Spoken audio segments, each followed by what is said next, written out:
Telugu digital media network లో political కేటగిరీలో number 1 కేవలం 72 గంటల్లో 1,50,00,000 వ్యూస్ పైగా పాపులర్ టీవీ నెట్వర్క్. నా పేరు వాకానేశ్వరరావు. మాది కోరుకొండ గ్రామం. కోరుకొండలో ప్రస్తుతం ఎలా ఉంది అంటే ఎలక్షన్స్ సమీపిస్తున్న నేపథ్యంలో ఇటు మీకు వైఎస్ఆర్సీపీ రాజా గారు ఉంచున్నారు, అలాగే జనసేన నుంచి బత్తుల బలరామకృష్ణ ఉంచున్నారు. ఎవరికి బాగుంటుంది?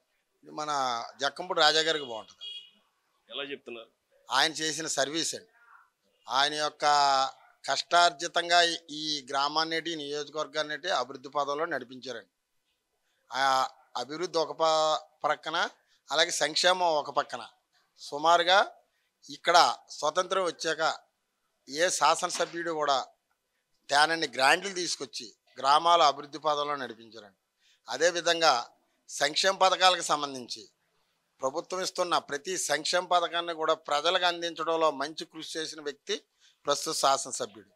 అదే ఆయన చిన్న వయసులో పట్టుదలతో ఇక్కడ ఈ నియోజకవర్గంలో జరగని పురాతనం నుంచి ఆశగా ఉన్న ఎన్నో కార్యక్రమాలు ఇవాళ ఆయన పూర్తి చేశారండి.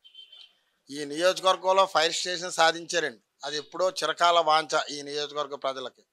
అలాగే సీతానగరం, రాజమండ్రి నుంచి సీతానగరం 4 లేన్ రోడ్డు అండి. కోరుకొండ లక్ష్మీనరసింహస్వామికి సంబంధించి రథం తిరిగే రోడ్డును 24 రోజుల్లో పూర్తి చేసిన ఘనత శాసనసభ్యుల వారిది.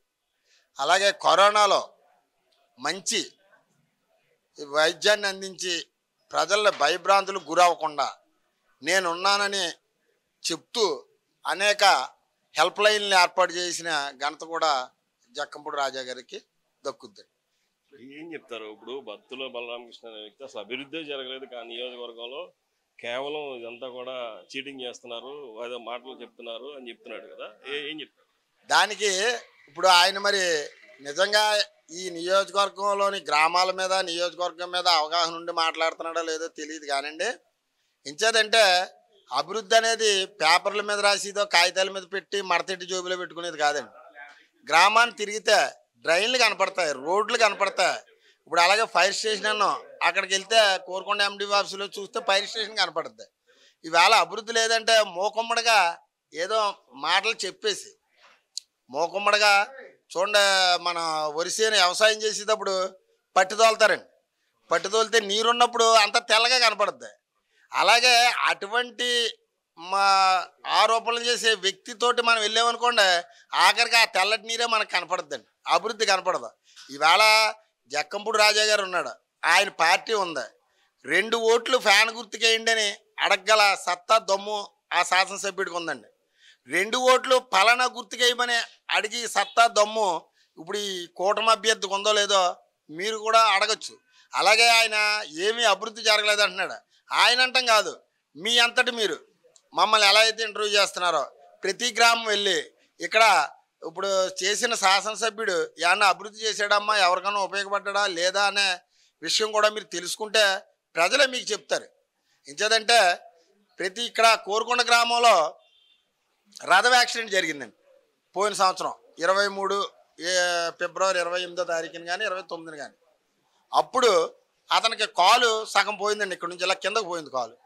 పోతే ఈయన రథోత్సవంలో ఉన్నారు ఎమ్మెల్యే గారు. విషయం చెప్పగానే గబగబా వచ్చి దుప్పటి పరిచి ఆ వ్యక్తిని దుప్పట్లో వేసి అంబులెన్స్ ఎక్కించి భార్యకు ఫోన్ చేసి హాస్పిటల్ కాడ ఉండమని వెంటనే వైద్యం చేశారండి. 1-2 గంటల ఆలస్యం అయితే బ్లడ్ పోయి అతను కోమాలో పోవడం, చనిపోవడం కూడా జరిగింది. అంత ఎలర్ట్గా వర్క్ చేసే వ్యక్తిని మరి ఏమీ చేయలేదంటున్నాడంటే మీకు ఇంకో విషయం కూడా చెప్తాను. ఇప్పుడు ఈ కూటమి అభ్యర్థి బలరామకృష్ణ గారు ఎంపీటీసీ అవటాకే ఇంచుమించుగా 1,50,00,000 ఎంతో ఖర్చు పెట్టాడండి.